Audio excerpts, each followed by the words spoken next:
Hey, me again. This is actually 2 in 1 day. So I'm drawing even farther ahead of Danny in the blog races on the Boot Up blog. Sorry, Danny. So I'm here with Stefan Korn from New Zealand with a New Zealand-based incubator called Webfund. So how did you end up in Vancouver?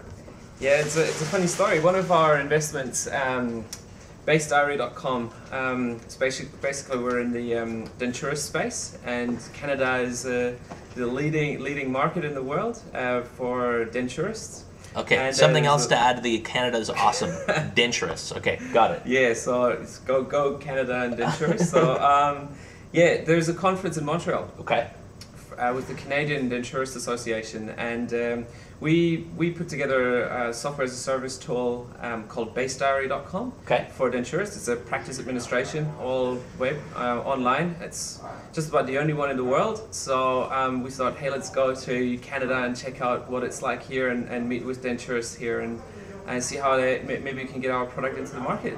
Awesome, and Vancouver kind of being the first stop along the way. Exactly. After a sort of 15-hour flight, you stop over in Vancouver, and we thought, hey, it's an awesome place anyway. Let's just take a couple of days before we go on to Montreal, and then as it turns out, we came across you guys, and I thought, awesome, what a fantastic opportunity. Well, we had a great discussion today, so we have to figure out some excuse for me to go to New Zealand.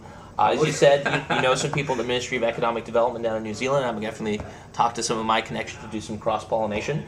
Why don't you tell us about the other companies that you're also currently incubating? Love to, yeah. So we've currently got 4 active investments. Okay. We've talked about Base Diary. Yeah. Another one is a site called bookhabit.com. Okay. And the idea is everyone's got a book in them. Upload your book for free.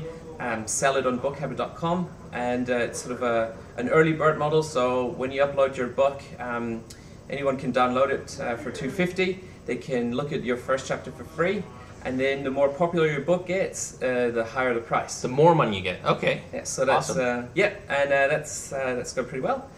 Another big sort of part of my life and our company's life is a site called DIYfather.com. Okay. So I'm a young dad, and what I realized is that there's not a lot of information out there specifically for dads. There's a lot of parenting information, but mom blogs and other stuff like that. So that's right. So there's not a lot for dads out there. So we started DIYfather.com to basically address that need, and we focus on positive parenting, positive messages, and just get dads to be involved, so if you're going to be a dad, be a dad. Be a 100% dad. So that's DIYfather.com. And the last investment is called Global Registries. It's the idea to look at registry systems for government, like a company's register. Business registries, which we would be kind of the word for it here. Yeah. So company register, personal property security register, and sort of get that together, make it into a product, and work with governments around the world. And this is your main contact into the Ministry of Economic Development. Right. That's where they came from, right? That's right, yeah. Awesome. So, yeah, we were talking a little bit. Again, we had Zach from Thymus Capital in Singapore come by the other day. Singapore, about 4.5 million people, and 4.5 million in a little bit less, but just over 4, yeah. So it's interesting. We're seeing these connections across the ocean. So we're going to see if we can maybe do a little more work. Richard McManus at Read Write Web is someone that I've had connections with going on the years, certainly on the blogging way. It was great to meet you. Thanks for coming by, and I hope to see you in Wellington at some point. That would be awesome. No, thanks for having me. No problem. Cheers. Thanks.